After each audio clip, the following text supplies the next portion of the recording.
On April 25th, 1898, the United States went to war with the Spanish Empire in a conflict that began with American intervention into the Cuban War of Independence against Spanish rule. This would come to be known as the Spanish-American War. Although the ostensible cause was Cuba, this was an imperial war, and so it expanded to include American attacks on Spanish Pacific possessions, most notably the Philippines. The war lasted 10 weeks, fought in both the Caribbean and the Pacific. Egged on by a jingoistic press, American volunteers and enlisted troops invaded the already greatly weakened Spanish forces to deal a blow to the remnants of empire. American naval power proved decisive, allowing forces to disembark in Cuba and sink Spanish squadrons in the Caribbean and in Manila Bay. In August 1898, Madrid sued for peace. At the 1898 Treaty of Paris, the former Spanish territories fell into the possession of the United States, which retained temporary control over Cuba, but was given indefinite colonial authority over Puerto Rico, Guam, and the Philippines. The Spanish Empire collapsed, and the United States officially acquired an overseas empire. So in 1898, then, the United States became an imperial power. It joined the club of European powers in their domination of the world at the turn of the 20th century.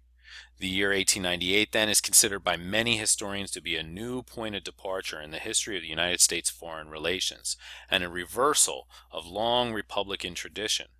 After all, wasn't the United States formed in 1776 as an opposition movement to another European power, the British Empire? Wasn't this a brand new shift in American foreign policy? As the textbook American Promise asks, why did the United States largely abandon its isolationist foreign policy in the 1890s?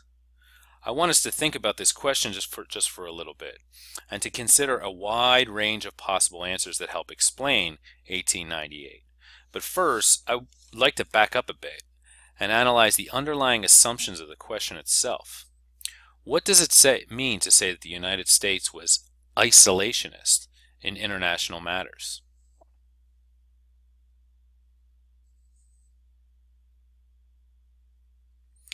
Way back in 1796, in his farewell address, the first president of the United States, George Washington, said, "The great rule of conduct for us in regard to foreign nations is in extending our commercial relations to have with them as little political connection as possible.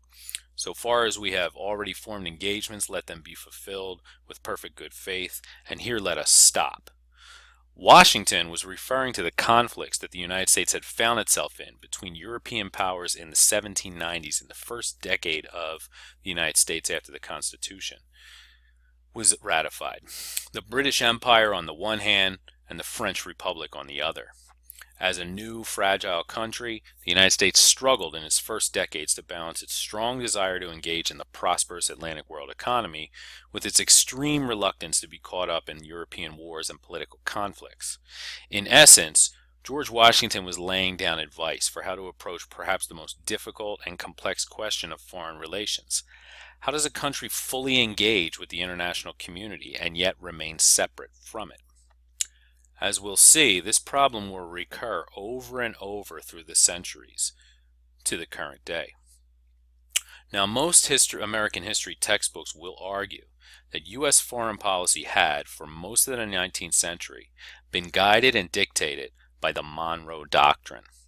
The Monroe Doctrine was a policy of the United States introduced on December 2nd, 1823, during the presidency of James Monroe. The doctrine consisted of two distinct but related foreign policy principles. First, there was the principle of non-colonization. That is, the United States declared that further efforts by European nations to colonize land or interfere with states in North or South America would be viewed as acts of aggression by the United States, justifying U.S. intervention. Essentially, the United States government was proclaiming that the entire Western Hemisphere was an American sphere of influence. At the same time, the doctrine included a second principle of non-intervention. That is, the United States pledged that it would neither interfere with existing European colonies in the Western Hemisphere nor meddle in the internal concerns of European countries in the hemisphere. The Monroe Doctrine was issued at a time when nearly all the Latin American colonies of Spain and Portugal had achieved long fought for independence from the Portuguese Empire and the Spanish Empire, with some notable exceptions like Cuba and Puerto Rico. By issuing the proclamation, the United States, working in agreement with Britain, was signaling to other European powers that they were not to attempt to take the place of Spain or Portugal in the hemisphere. So together, these two planks of the Monroe Doctrine, non-colonization, prohibiting further European settlement, and non-intervention, prohibiting U.S. involvement, can be viewed as reflecting a general American tradition of remaining aloof from European affairs by simultaneously proclaiming the Western Hemisphere to be within a zone of power, U.S. zone of power. In this sense, the United States foreign policy has been characterized as an expression of isolationism. However, was the United States foreign policy really isolationist? And more provocatively, was the United States not actually an empire? According to many historians, neither of these arguments are correct. As they see it, the United States has never been isolationist, and furthermore, its foreign policy through the 19th century was explicitly imperial. All across the entire century, the United States was in a continual state of expansion, its citizens pushing westward in greater and greater numbers, drawn by the lure of land, gold, and opportunity, and supported by the policies of the United States federal government. In the process, territories belonging to the original Indian nations were appropriated, settled on, and outright stolen through treaties, forced relocation, and open warfare. It was during the presidency of James Polk that the idea of manifest destiny developed in relation to the Monroe Doctrine. Manifest destiny was the strong, quasi-religious belief that American expansion from coast to coast was not only beneficial for Americans and for the advance of civilization, it was the actual will of God. With divine will added to individual ambition and national expansion, the conquest of the West was radically intensified. Polk's contribution to the history of U.S. foreign policy was to attach manifest destiny to the Monroe Doctrine and use it to support expansion westward. For example, in 1836, the United States government objected to Great Britain's alliance with the newly created and declared independent Republic of Texas on the principle of the Monroe Doctrine. The argument that the United States government made was that Great Britain, as a European power, needed to stay out of the American sphere of influence. This served as a pretext and justification later for the annexation of Texas, a Mexican territory, by the United States. Even more close to the bone, on December 2nd, 1845, U.S. President James Polk announced to Congress that the principle of the Monroe Doctrine should be strictly enforced and that the United States should aggressively expand into the West. This was a much more aggressive extension of the doctrine than the previous policies of non-colonization and non-intervention. It wasn't simply prohibitive, it was an assertive foreign policy initiative, and it would result in the war with Mexico, during which the United States took possession of an enormous piece of Mexican territory in southwestern North America. Now, people often do not think of the history of westward expansion as a story of colonization and empire building. However, these lands did not belong to the United States at the start of the 19th century, and therefore they were, by definition, foreign territories. If their appropriation was not imperialism, then what was it? Now, James Polk was able to keep Europeans out of America under the Monroe Doctrine while he could grab lands westward with less competition. Westward expansion was explicitly interventionist, not isolationist. From this perspective, the Monroe Doctrine can be interpreted as an indication of a U.S. sphere of influence that would lead directly to the expansion of American overseas empire. In fact, we can see what might be called a new manifest destiny at work in the expansion of Americans into the Pacific, well before the war with Spain erupted in 1898. American merchants had been arriving at the islands of Hawaii since the 1790s, that is, in the first decade of the United States' existence. There, they found an agricultural and fishing society that was more than 3,000 years old, in which different islands, each with its own chieftain, lived more or less self-sufficiently. Fairly harmonious trade continued until American ambitions with Americans continued until American ambitions expanded beyond trade. Missionaries arrived early in the century, and in the 1830s, the first Americans showed up to acquire land to develop sugar plantations. And in a familiar pattern to the colonization of North America, the arrival of missionaries, merchants, and planters brought devastating effects on traditional Hawaiian society. The Americans brought diseases that killed more than half of the indigenous populations. Missionaries worked to replace native religion with Christianity, and merchants introduced liquor, firearms, and a plantation commercial economy. By the 1880s, exported sugar had become the basis of Hawaii's economy, and it was dominated by the Americans and relied heavily on imported Asian immigrants who displaced the native peoples. In 1887, the United States negotiated a treaty with Hawaii that permitted it to build a permanent naval base at Pearl Harbor. Now, Native Americans eventually resisted the American takeover. In 1891, Queen Liliuokalani protested the devastation that the sugar trade had brought to her country, and American planters then staged a revolution against the Queen. In 1893, they called on the U.S. For protection. When the American minister ordered the Marines to go ashore and aid the rebels, the Queen yielded her authority. In the wake of this, a provisional government dominated by Americans was set up to negotiate for annexation to the United States, and it would be approved, not coincidentally, in 1898 when Hawaii became a state. We're often told that the United States did not become an empire until the end of the 1898 war with Spain. Do you agree with this? If so, what word do you use to describe the process of American expansion across the North American continent that displaced and destroyed Indian nations in the name of manifest destiny? What term do you use to describe what happened in Hawaii in the 19th century? If it was not imperialism, then what was it?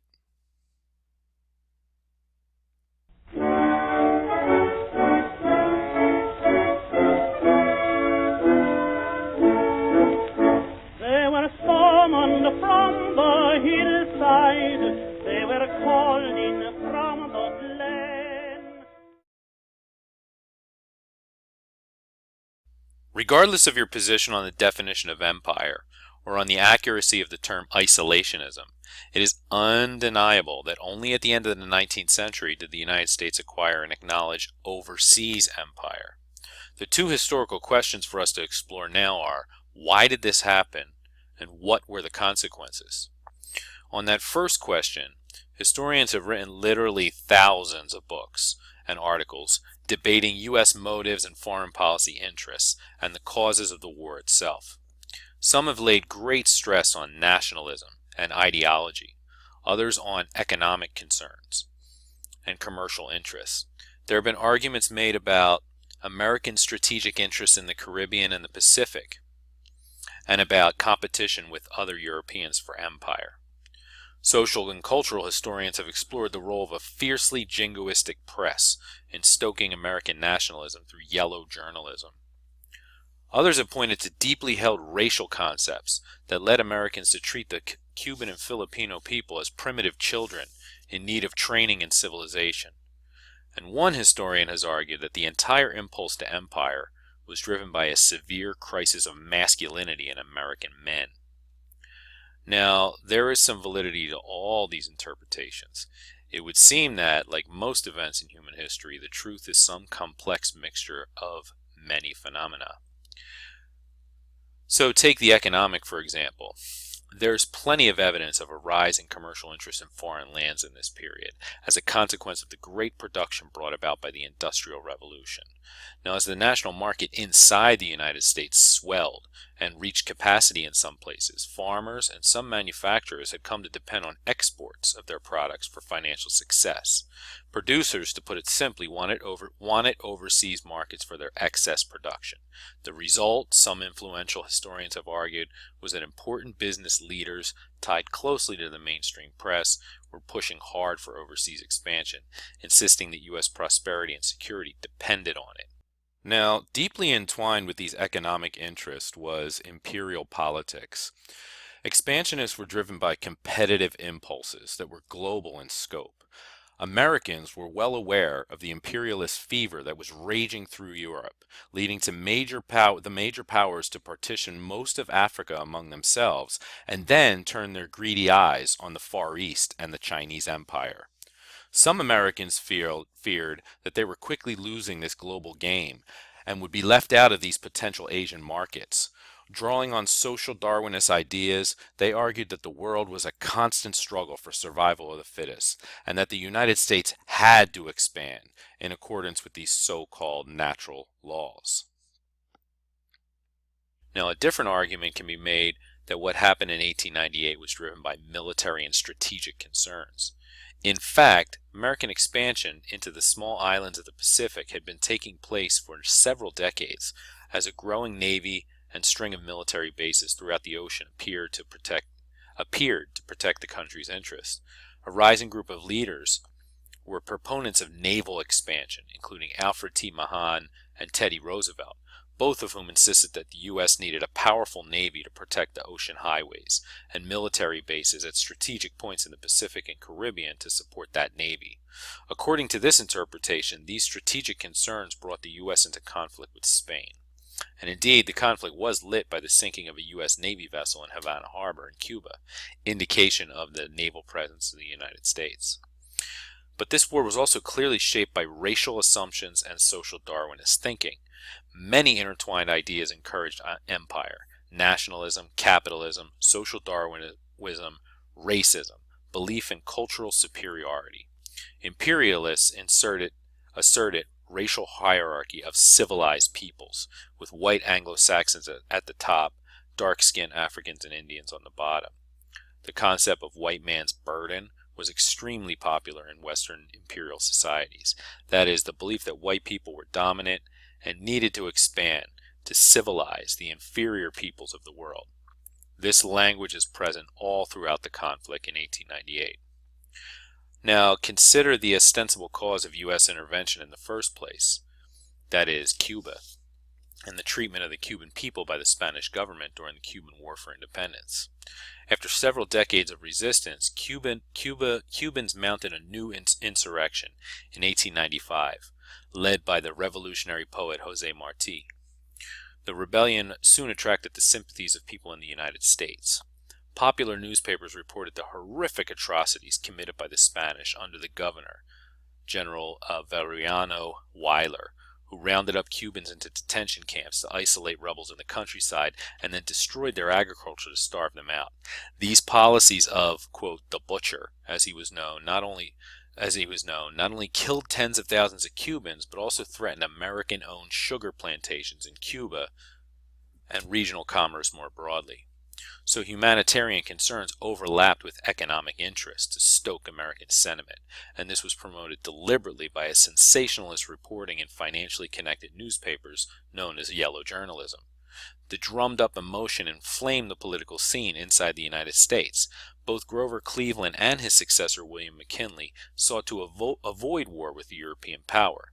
An irritated Theodore Roosevelt, the Assistant Secretary of the Navy at the time, attacked the president's masculinity, charging that he was, quote, white-livered, and that, quote, he had no more backbone than a chocolate eclair. In this increasingly jingoistic environment, the United States began ramping up its presence in the Caribbean. In January 1898, pro-Spanish Cubans rioted in Havana, and President McKinley, under pressure from the popular media, sent the USS Maine to Havana to protect American interests. Then, on February 15th, the USS Maine exploded in its port, killing 266 Americans. Although later investigations suggested that it was probably an accident, most Americans, all pumped up by the press, blamed the Spanish and demanded action. On top of all the arguments about humanity, commerce, military strategy, the destruction of the Maine also challenged American honor. So on April 20th, Congress passed a resolution calling for a war against the Spanish. It included the Teller Amendment, named for a Democratic senator who sponsored it, which swore off any intentions to occupy, possess, or control Cuba after a future victory against the Spanish. The American ambassador John Hay called the ensuing conflict with Spain, quote, a splendid little war. Declared in April, it was over in August, with it with only 460 Americans killed as a result of battle. During those brief 10 weeks, the war expanded into the Pacific, to Spanish possessions in the Philippines, which coincidentally also seemed to be a logical extension of the United States' existing empire building in the Pacific Islands, including Hawaii. As indicated, in the Treaty of Paris, the United States demanded independence for Cuba and Spanish cession of the Philippines. In addition, Puerto Rico and Guam were added to the list, and Spain accepted those terms. As it turned out, ratification of the treaty was hung up in Congress in the United States due to a fierce debate over American imperial expansion. Opposition to the acquisition of colonial empire was intense, with some anti-imperialists arguing that it was immoral, and others fearing that the American population would become, quote, polluted with the addition of inferior Asian races into the Republic. So anti-imperialists had arguments against big armies, government, and the debt to be incurred by having an empire. They also argued that empire building was a violation of Republican principles, that the United States was not an imperialist power, that it was immoral. And then, of course, all marshaled racial and social Darwinist ideas. Workers also feared foreign competition for jobs, and there seemed to be a broad fear and anxiety about the potential racial diversification of the population. In the end, though, the expansionists won the day, and the United States ratified the treaty, becoming an imperial power. The United States now had a much greater direct presence in its declared sphere of influence, and it had colonies to govern. 3 American dependencies, Hawaii, Alaska, and Puerto Rico, presented few problems and received territorial status shortly. The Navy took control of Guam and added it to its string of island possessions in the Pacific. Cuba was a thornier problem. The United States was preparing Cuba for independence, but also laying the groundwork for commercial and economic domination. When Cuba drew up a constitution that made no reference to the United States, Congress responded by passing the Platt Amendment in 1901, which barred Cuba from making its own treaties with foreign nations, gave the United States the right to intervene in Cuba, and required Cuba to permit U.S. naval stations on its territory. The U.S. then insisted that this amendment be written into the Cuban Constitution. American capital made Cuba into an American economic appendage as well, with American investors pouring into the island, buying up plantations, factories, railroads, and refineries. When Cubans resisted, American troops occupied the island from 1906 to 1909 and returned again in 1912. As in Puerto Rico and Hawaii, sugar production, spurred by the American market, increasingly dominated the island's economy and subjected it to cycles of boom and bust.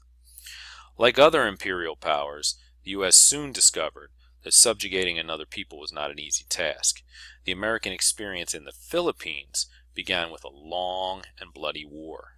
The conflict in the Philippines is the least remembered of all American wars, and yet it was one of the most intense, lasting from 1898 to 1902, and involving 200,000 American troops, resulting in the death of 4,300 Americans. It's possible that some 50,000 native Filipinos died in the war. The war was notable for its intense guerrilla warfare and for brutal occupation tactics used by the U.S. military, including concentration camps, execution, and waterboarding. Racism was also rife in the American treatment of the Filipino resistance. Now, the American acquisition of the Philippines increased the already strong interest in Asia. Americans were especially concerned about the future of China. After the devastating defeat in the First Sino-Japanese War in 1895, China faced imminent danger of being partitioned and colonized by imperialist powers such as Britain, France, Russia, Japan, and Germany. After winning the Spanish-American War with the newly acquired colony of the Philippine Islands, the United States' presence in Asia expanded, and Americans were looking to develop their commercial and political interests in China. The fear was, if China was partitioned into European and Japanese spheres of influence, the U.S. would lose access to the potentially lucrative Chinese market.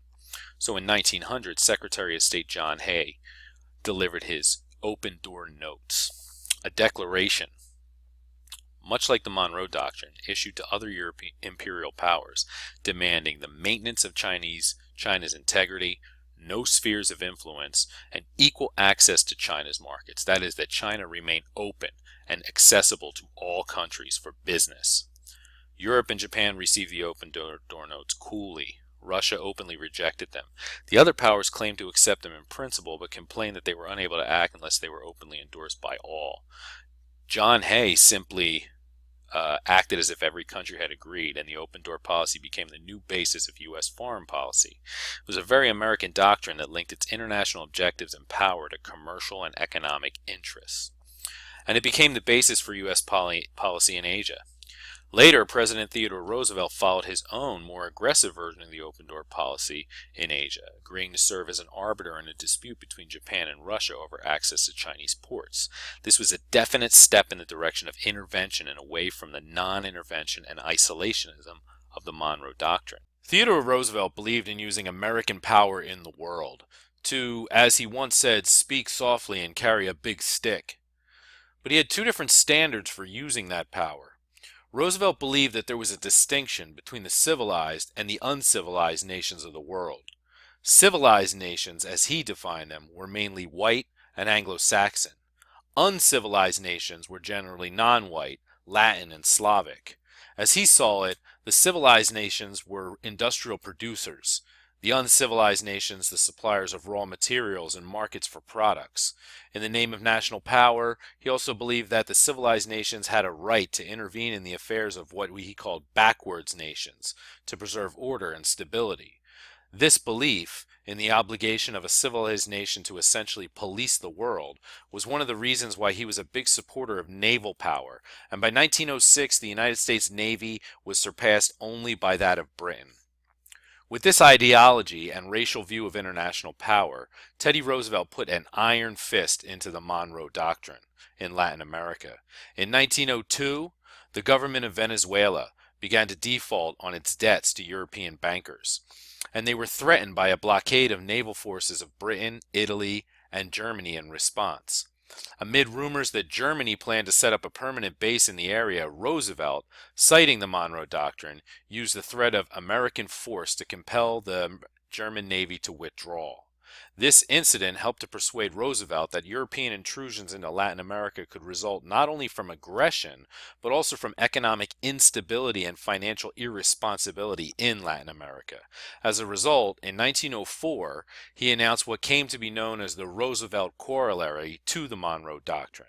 The United States, he declared, had the right not only oppose European intervention in the Western Hemisphere, but also to intervene in the domestic affairs of its neighbors if those neighbors proved unable to take care of their own house.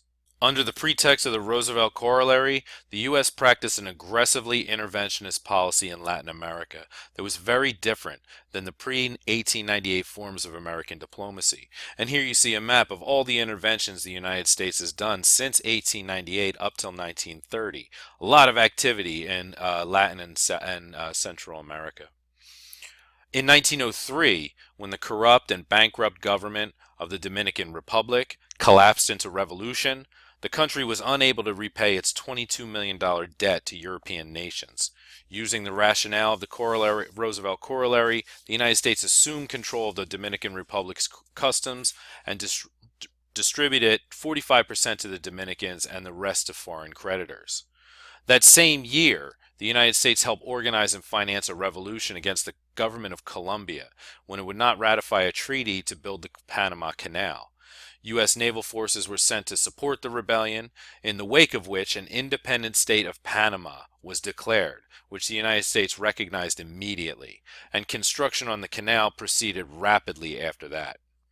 A far more aggressive U.S. foreign policy had now been put in place in the first years of American empire. Like the open door policy, the Roosevelt Corollary reflected American economic and strategic interests and asserted the right to intervention, while simultaneously attempting to remain aloof from European internal conflicts. This policy of intervention expanded with subsequent presidents Howard Taft and Woodrow Wilson. One look at this map should convince you that the United States was now very far from what they called isolationist. Under their administrations, the United States intervened repeatedly in Latin and South America under the pretext of the more muscular Monroe Doctrine. Having seized control of its finances in 1905, the United States established a military government in the Dominican Republic under Wilson in 1916. Wilson landed Marines in Haiti in 1915 to put down a revolution there. American officers drafted the new Haitian Constitution, and U.S. forces remained in Haiti until 1934. This muscular policy also included a full-scale military intervention in Mexico, first in 1914 and then from 1916 to 1917. The American military became embroiled in the intense revolutionary and counter-revolutionary politics in Mexico, and was used without hesitation by Wilson when Mexican leaders would not cooperate with American demands in the creation of a new government. During this messy factional war, the United States engaged in numerous ugly skirmishes with Mexican forces. But before a fuller war could erupt, Wilson quietly withdrew American troops from Mexico, and in March 1917 finally granted recognition to the new regime. By now, however, Wilson's attention was turning to a far greater international crisis.